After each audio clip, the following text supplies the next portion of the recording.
Hi guys, welcome to the end of 2023. This is going to be the second or third time I've done this and put it on YouTube. Every year I do a year-end pool recap. I used to just do it for myself, and like I said, last year or maybe even the year before, I put them on YouTube too. What the hell? People might be bored and want something to watch. So I always cover the same topics. I may digress at some point and interject something else. You never know. And there's never a script, because that sounds like that would be hard to do. Go through that effort to write a script. I have my topics written up on the board over here. So the first thing that I always cover is my pool equipment. Last year, I had so much equipment. I bought so many new cues, or new to me cues last year, that I had to split that into a separate video. This year I'm going to try to get it all into one video, which may mean I kind of gloss over some of the stuff. So this year I mostly bought cases. I got new cases, new to me. Well, new cases, not just new to me. Just for kicks, and I'll get to why. So I got a 3 seconds case. I like it. It's a nice case. This is a Longini. No. This would be good for travel because it's very solid, but I would never put a cue I gave a shit about in this case because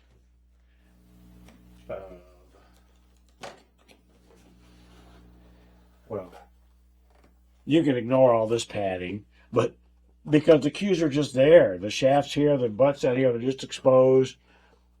They'll eventually fall out of this and clank against each other and all that. No. Will not happen.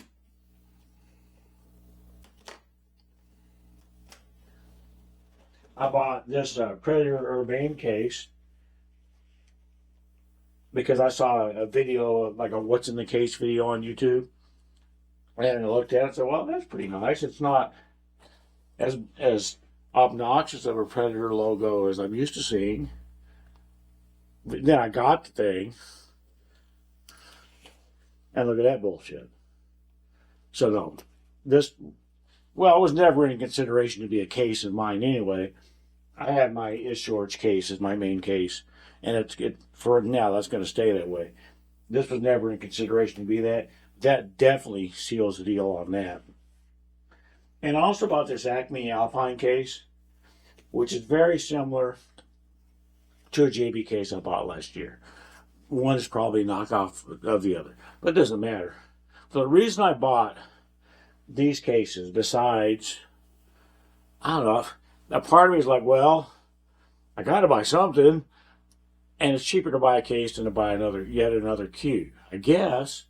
And the other reason is I used to have all 40 of my pool cues over mounted on the wall. And as I said, I made a video about it. It became too easy for me to just put down whatever main cue I was shooting with and go to the wall and pick something else up and shoot with it for a while. It was almost impossible to stay consistent when I kept switching cues. So I took all those cues off the wall, and I needed cases to put them in. And that's these, plus a billion other cases I have over there. It's just for that. So, yeah, I did buy a bunch of cases. They're used for storage. I wanted these more than I wanted I have a couple of dealer cases that hold 20 butts, 20 shafts. But I don't know. I wanted to buy something, and I bought cases. I guess my thinking was, hey, I want to shoot with my McDermott, and I know my McDermotts are in this case. So if I felt like it, I could just walk over there and get it, not have to dig through the dealer case. Or hell, if I really felt like it, I could pick that up and take it to my local pool hall or someplace and shoot with my McDermott there. That hasn't happened, but that's fine. Am I going to talk about that now? No, I'm not going to talk about that yet. Cues, I only got 2 cues in 2023. One of them I traded for, and one of them I won in a raffle by Tony Chohan. So the one that I traded for is this Richard Black. I traded 2 of my other cues that I liked, but I didn't like as much as I liked this one, right at the end of Derby City Classic last year. When I first got this cue, I was like, wow, where have you been all my life? I loved this cue. I shot fantastic with this cue. I absolutely adore the way this cue looks. It was everything I ever wanted in a pool cue. It really was. But it had some discoloration down here. And I shipped it. I can't remember who does. Richard Black doesn't do his own repairs. I can't remember the guy's name. Sorry, I forgot your name, but it was really nice working with you. I shipped it to him to probably get the butt cap replaced. And what he was able to just clean it and get rid of that discoloration. Well, I got the cue back, and I couldn't make a damn ball with it. Could not make a damn ball with this cue. And so, as much as it pained me, it just went into a case. And was not my main cue. The intent was this was going to be my main cue, maybe for the rest of my life. But in order for me to call a cue my main cue, I need to be able to make a ball with it. And for whatever reason, during the few weeks that this cue was off getting repaired, I lost the ability to make anything with it. That did suck. The cue that I won in a raffle is a Chris Nitty cue. This is easily the fanciest and most intricate cue that I've ever had in my hands. I did win a Joss West here a couple years ago, and it was very fancy as well. May have been as fancy as this, but I never had it in my possession. I basically just sold it immediately before I even got it and bought some other cues with that money. But very nice. I haven't played with it a whole lot. I think I'm afraid of damaging it. Plus, like, no, I'm not worthy of this cue. I'm just not. I don't know how good you'd have to be to truly be worthy of a cue like this. Well, however good that would be, I'm not there. I'm not at that level. So I shoot like I have for the past few years with my Southwest that I've had for a few years now. I have gone back and forth a couple times, but since I took all of my cues off the wall and put them in cases, this has been my cue. I have not hit a ball with another cue since I want to say like early July, and that was just some test hit stuff. I got a couple new carbon fiber shafts. I didn't put all my carbon fiber shafts out on the table, and I wanted to, kind of try them and see if they were, how much I liked them. I did buy a bunch of shafts this year, carbon fiber. I guess getting ready for the time when eventually I'm probably going to drink the Kool-Aid and switch to carbon fiber shafts. Maybe. But for now, I have no reason to. I'm shooting quite well with this, and one of the reasons I'm shooting quite well with this is because this is all I've shot with. Remember the thing I said about consistency? How can I be consistent if I keep switching cues? Well, I'm not switching cues anymore. So consistency is gonna show up right there. Right after Derby City, I switched away from the Town Pyro or the Town V10 chalk. Nice segue. You notice that from the cues that. Anyway, I switched to the V10. I want to say in the fall, and liked it, but I found myself miscuing way more than like my average miscue occurrences would be. But I didn't want to switch right before Derby City. But the day after Derby City, I switched to the Town Pyro. I switched to the Pyro. And I think I've miscued twice since I switched back. And I'm not saying you can't ever miscue with this chalk. I'm saying me, whatever's going on with my stroke, I don't do it. And with the V10, me, whatever's going on with my stroke, I was miscuing. That's just the way it is, you know. Briefly, here a few months ago, I tried out this chalk. This is the Predator Pure chalk.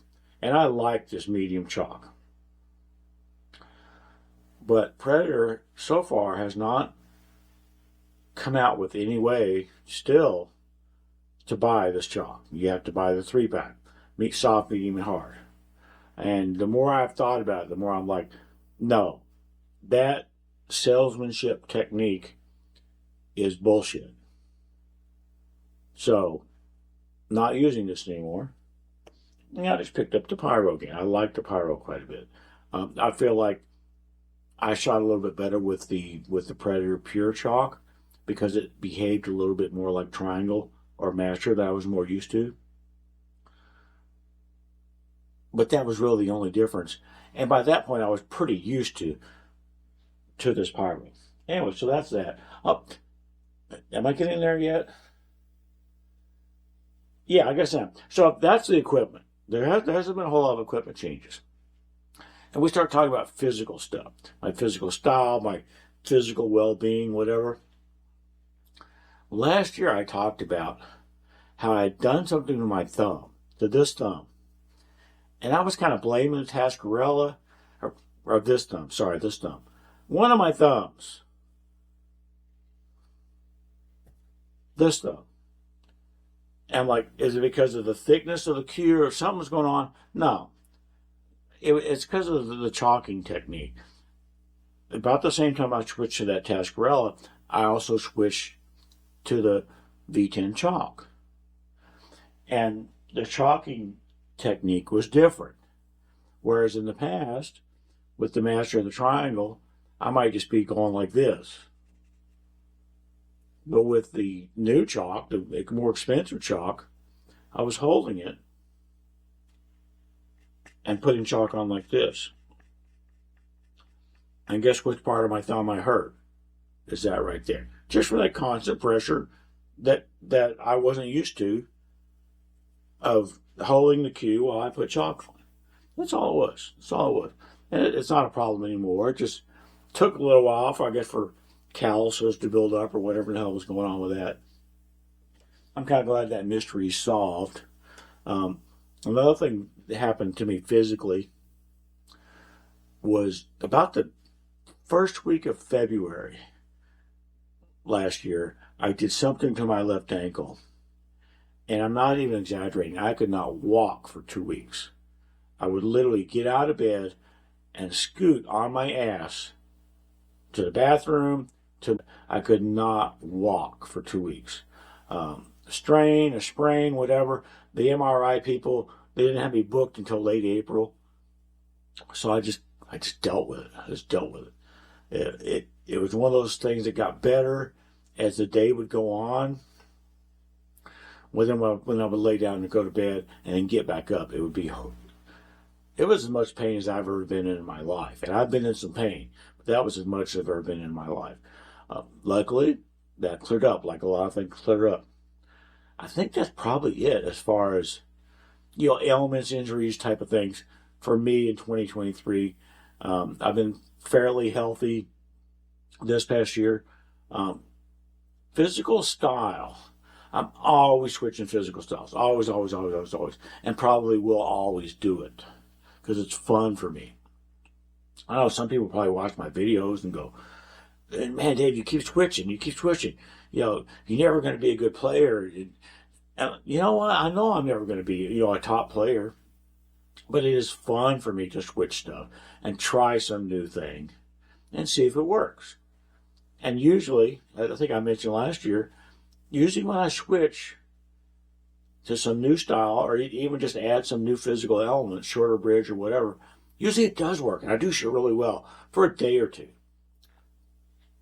And then it falls apart and I move on to something else. That is fun for me. So don't feel sorry for me on that. I enjoy it. I enjoy doing it. For the last almost for the whole last year, my focus has been on two different physical styles. And they're based on a couple of professional players that I have a lot of respect for. One is Jason Shaw, one of the most accurate people that ever freaking lived. And the other started out as a Fedor Gorst, but now it's kind of like a Fedor Gorst and Judd Trump style. One is more loose and relaxed, and one is more mechanical, and I guess I could use the word robotic. I don't really like that word, but I've been shooting really well with both of those. And I like switching stuff up. I know it's going to keep me out of the Hall of Fame because I keep switching shit. But at least I don't switch cues all the time anymore like I used to. So I'm getting better. I've been focusing on those and using those for the most part. My long-term goal forever has been to do all these little physical changes and eventually have the cream rise to the top and end up with one style that will be able to bank well, shoot one pocket well with its varying speeds, and as a bonus, maybe even shoot combinations well. I used to be really good at shooting combinations. Nowadays, I'm not particularly good at them anymore. I think that's because I'm down lower on the cue. But the search for that is, one of the things that keeps things interesting for me. And that's what I'm doing. I think that's about all I have to say about that. I just did this. I continue to work on my left-handed game like I always do. I start talking about my comparing to my past selves, and that's going to be here in a couple things. Yeah, my left-handed game is better now than it's ever been because it keeps improving. It is more of an improvement than my overall game. I don't know. I know that I've talked before. When anybody starts something brand new, they start out wherever they start, and they improve pretty quickly, and then it starts to level out. It's easy to learn stuff when you're down here. When you get up here, you're not going to learn new things as quickly or as easily. Yeah, eventually you might get to a certain point where, your body starts to fail you, and maybe you start going down. Maybe you have a really bad instructor and you start going down. I haven't reached that point yet completely. A little bit, my body's betrayed me in my eyes, but what do you do? I wanted to talk about mental state, though, because that's the next thing written on my board. I don't have a lot of things different from now and what I said last year. My attitude has been fantastic. My concentration gets better all the time. I don't get mad or sad or anything when I screw things up. The only thing that really makes me mad is this one pocket ghost thing. Even that doesn't really make me mad anymore. It makes me determined. I'm going to do better than I just did. See, I get a 4 in one pocket ghost. It makes me determined. I can do better than that, and I'm going to do better than that. Maybe not next rack, but eventually I will. My goal's kind of always been, I always want to be better, than I was yesterday, or than I was 6 months ago, or a year ago, whatever. And I can say that. I can say that I'm a better player now than I was any time past about middle of the 1990s, which was my high point in pool. Most of that improvement over the last almost 30 years has been learning new things and working on my concentration, which I didn't even need in the 90s because I was just going to make everything I shot at. But now I'm not going to make everything I shoot at, so maybe I should give things a little bit more thought and maybe not be quite as stupid just in case I miss, because it's much more likely that I will miss nowadays. It's fun. It's fun for me. Like I said, my comparison to my past self, not a whole lot has changed. You give me somebody, if I had to play my past self from 5 years ago, it's going to be about even. But that guy's going to be more reckless than I am. So he may run more racks and beat me that way, but he also may be stupid, do stupid stuff, and sell out to me that way. I think it would be about even. That's where I'm at with that. And I want to talk about goals. This is always like the toughest one for me to do. Last year, my main goal for 2023 was I wanted to get out and play more people more often, play in some local regional tournaments, and test myself against other players more often. Have fun. I like hanging out with pool players more often. That goal has been a complete bust. Complete bust. I'm working 80 hours a week, and I'm not even exaggerating. I'm on vacation today, and I'm going to work 8 hours today. It's just the way it is. I like having a job. Sometimes I'm not super thrilled with the one I have, but it is a job, and sometimes it's a lot of fun. But leaving to go to some place like Fairfield, Ohio, to go to the Michaels tournament or whatever is not really an option for me unless I wanted to take vacation every time I went someplace. I don't have that many vacation days. I mean, hell, I use 9 vacation days to go to Derby City every year. Last year, I had to forfeit out of Derby City one pocket because of work. This is just what happens. And that's probably one of the reasons that this goal, it stings, because I still want to do that.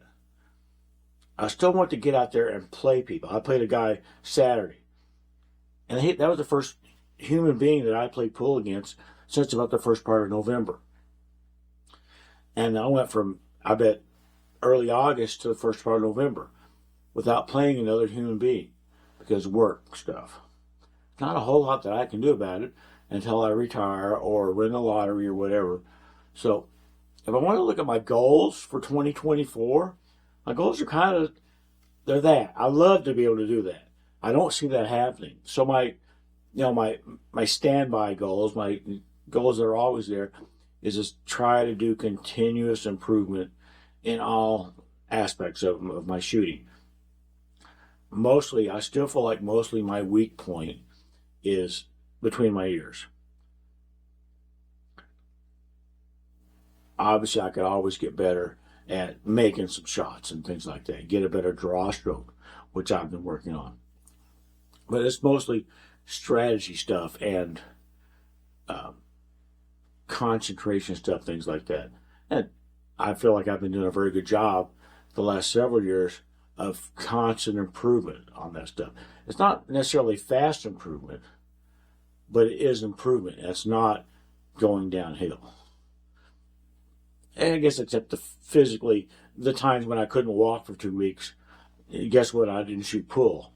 So you get those temporary setbacks, but overall, it's a little bit of constant improvement. You have a really steep learning curve, and you learn, and then it starts to level out. It's not completely leveled out. I'm not 100% just treading water right now on my game, trying to maintain the level I'm at. That will probably happen at some point in the future. Is I'll be struggling to just stay as good as I currently am at that point, but it's still fun, and that's kind of the whole point of this. I'm going to stop the video. I don't know how long this thing is. I feel like I've rambled forever. I hope that everybody, like I said last year, everybody watching this and everybody that isn't watching this has a really great 2024. Obviously, I hope I have a really great 2024. And thanks, guys.